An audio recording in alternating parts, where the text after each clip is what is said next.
alcohol thakpase mi kharana di diabetic patient da alcohol thakpase sugar wangkhatpra natragana wang nemdhabra haibagi pot ama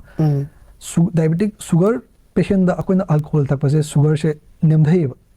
aduna akoina patient diabetic patient da suppose hidak thakpa patient da akoina warning pi haidi hidak thakadabo taragadi sugar se suppose guli chasangre khalo adagi alcohol thakchangre adu taragadi sugar low chalapagi chance yam na hypo chat pai chance yam wangeba aduga ultimately man hidak thaibaduna kona liver sohalaga sugar wangkhalapaduna indirect aduga directly khudaki oinadi alcohol thakpase sugar se khara nemthagale adagi mo akoina patient da fruit juice ko fruit juice suppose apple juice oibai orange juice oibai mango juice oibai ko mango du madi diabetic ka kya changadare adu akoina patient da haiba matamda yarigai di fruit se mapumoina sabiyo na haiba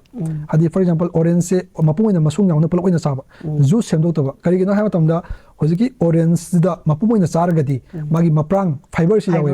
fiber yaweba fiber se yawbina sugar se akona suppose चारिबा पोट कुनुमकी मागी sugar दि खरा लोइमा यावजरी नेबा अदा होजिकी orange से चाव मतमदा sugar वांखलकदो pot से डायरेक्टली वेना वांखतेबा अदि मागी फाइबर दुना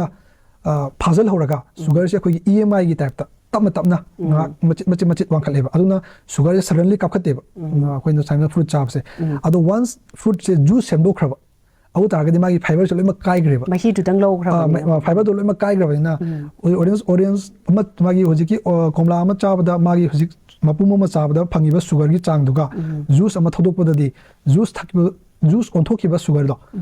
ऑरेंज जूस तो अदुने हेना सुगर वांग बेहेले अदु यारगदि डायबिटिक पेशेंट दा जूस सेमदोक्तबा मपुम ओइन साबिबा अदुने हेना बेनिफिट ओइबे हेले